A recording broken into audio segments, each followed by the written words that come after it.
Hello, my name's Florence. Welcome to the theobspod. I'm an NHS obstetrician, hoping to share some thoughts and experiences about my working life. Perhaps you enjoy Call the Midwife, maybe birth fascinates you, or you're simply curious about what exactly an obstetrician is. You might be pregnant and preparing for birth.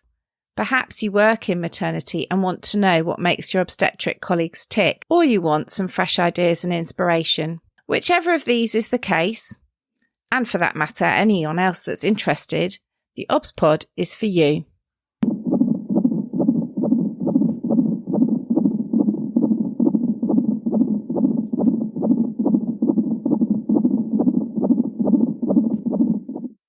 Episode 97. Awards. I'm thinking of applying for the British Podcast Awards. My sister kindly suggested that I might. I'm entering into it not with any expectation of winning, but because why not?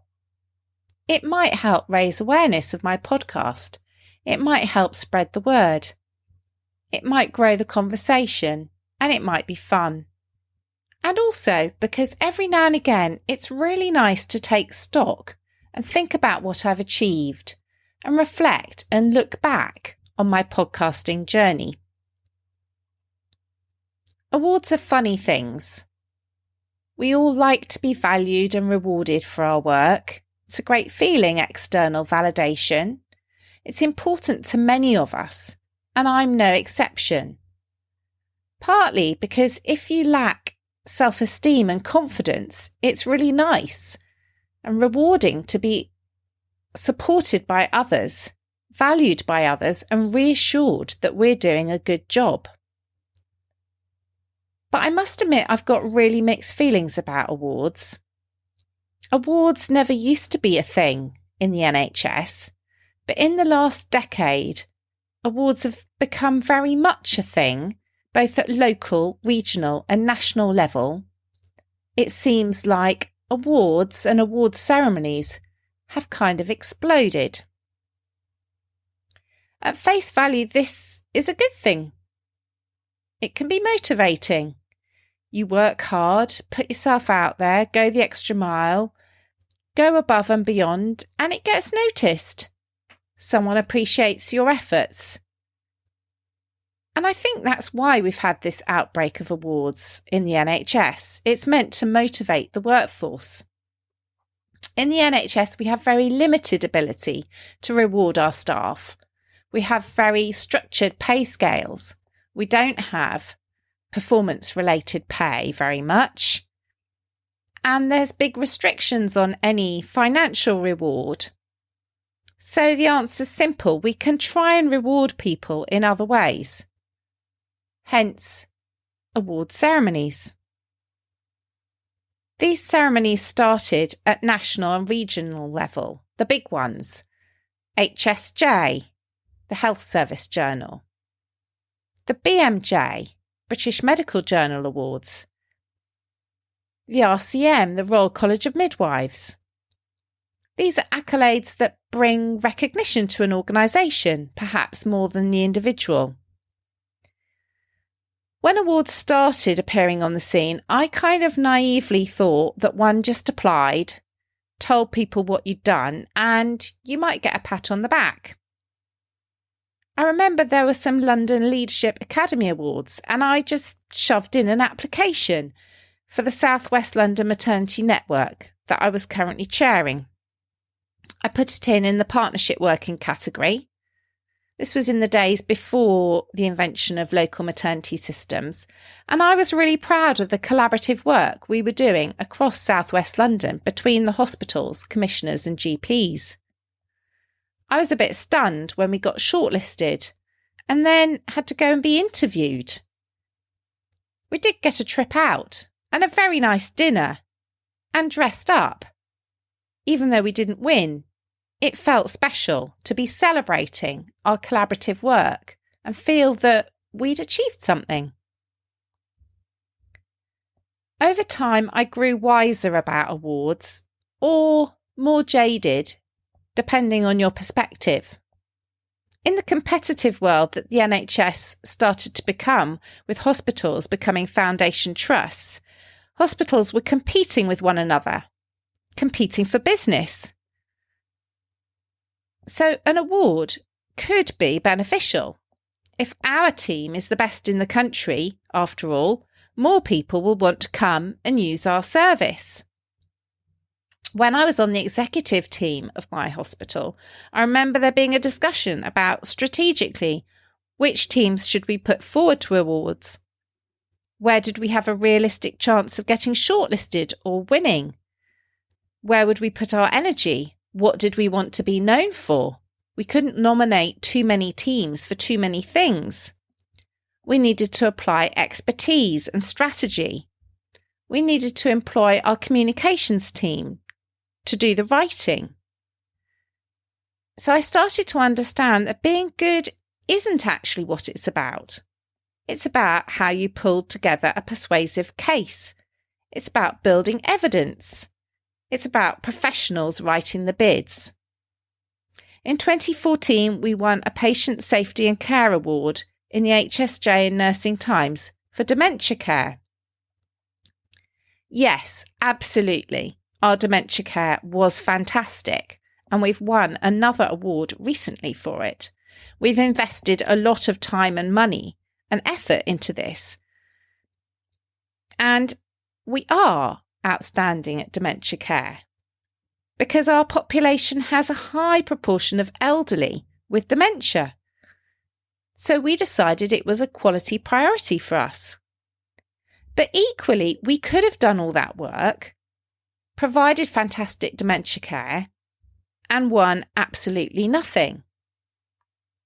It doesn't apply that simply because you are providing the best care, you will win awards for it. It's far more complicated. There's also a large amount of politics. Some people seem to win everything and anything. The usual suspects, as it were. Others, who move heaven and earth, get nothing.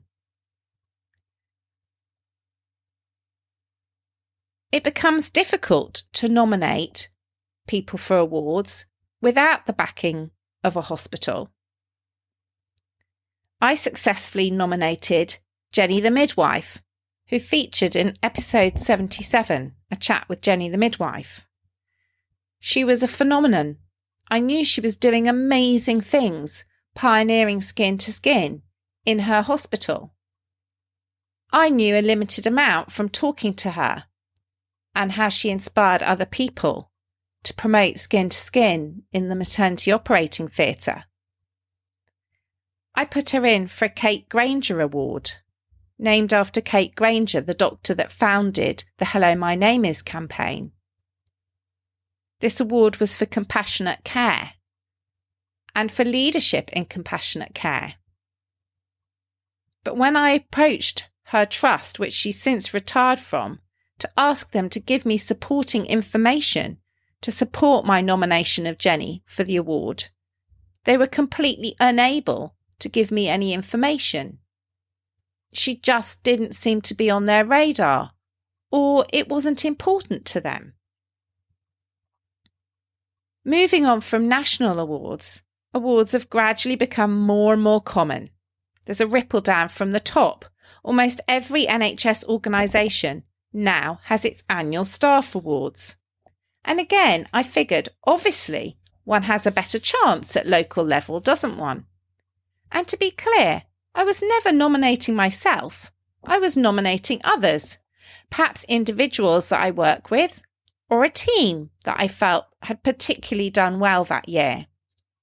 But however much I tried, however eloquent my writing, however much evidence I added as to what the person had done, the person never seemed to win.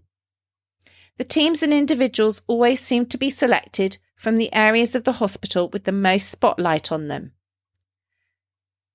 Whereas for me, it was about unsung heroes. The annual staff awards became monthly staff awards, and the monthly trust awards became insufficient, so there are now also nominations for Department Star of the Month. I did eventually successfully nominate one midwife for a Trust Monthly Award for her outstanding contribution. But this is only one of many, many nominations I've put in over the years. And this is where the motivation can start to tip, so that awards, instead of being motivating, rewarding staff, can start to feel demotivating.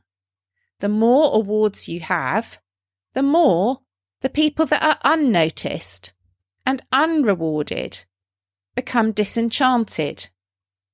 Why is the work of my team or myself not valued as much as that of the next person? Does it start to have the reverse effect to the one we originally aimed for?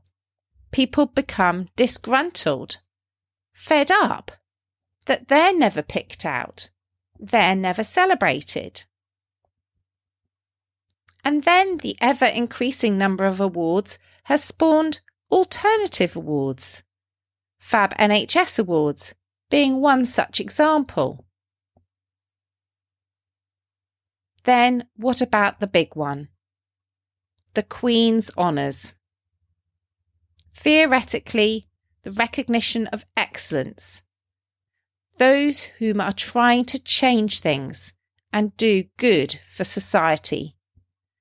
Every time they're published, whether it be New Year's or the Queen's birthday, I feel frustrated.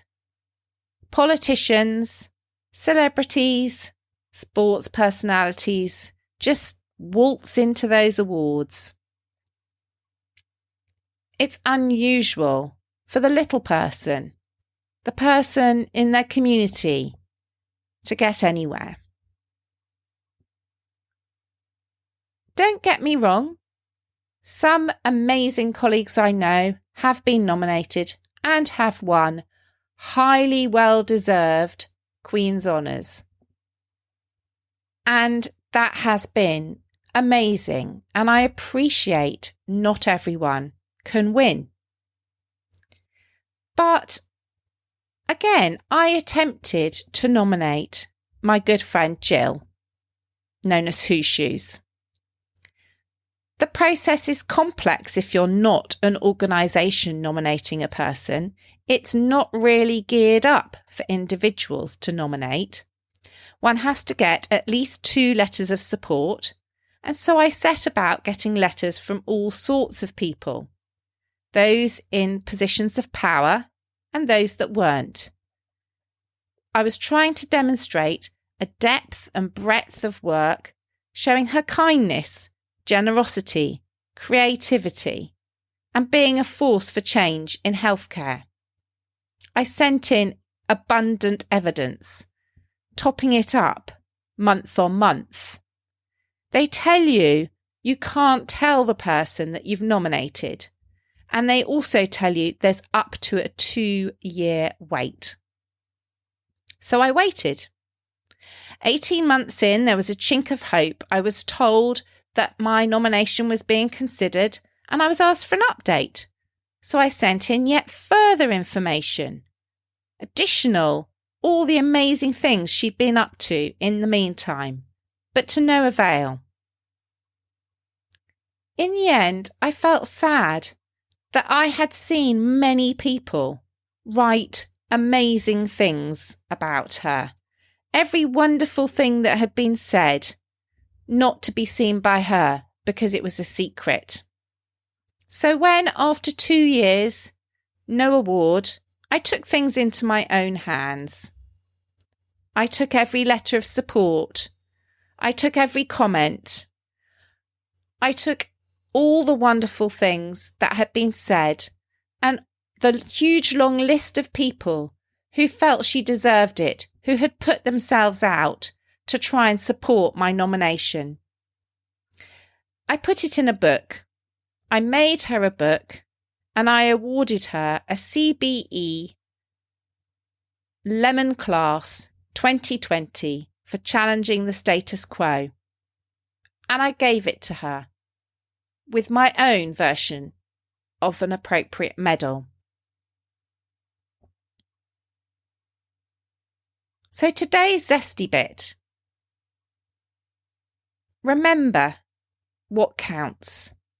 It isn't the awards or the rewards. It's how you make people feel. I once saw on Twitter a comment that should actually be the first question at interview for any healthcare professional. They were talking about consultant interview. It could apply for nursing, midwifery, GP, allied health professionals, the lot. How do you make people feel? Rely not on external validation, but on internal validation. Think, how do you make people think and feel? And let that be satisfying enough at the end of the day that you feel that you have made other people feel valued, supported, safe, and cared for. And that award should be enough.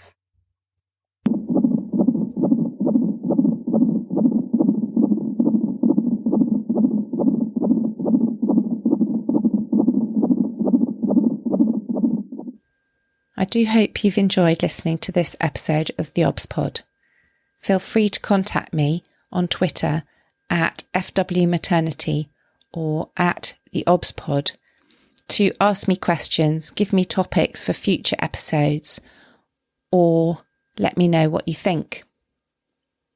It's absolutely fantastic when you get in touch. I really enjoy reading your comments. As usual, I've tried to include in the programme notes some extra reading about this particular topic, both for professionals working in maternity care and for pregnant women using services. I'd like to reassure you that although I'm talking about my experiences working in maternity care, I take confidentiality very seriously and do not give any personal information about any of my patients. If you've enjoyed listening, I'd love you to recommend the theobspod to friends or colleagues, and please do leave me a review on whichever podcast directory you find my episodes. Many thanks for listening.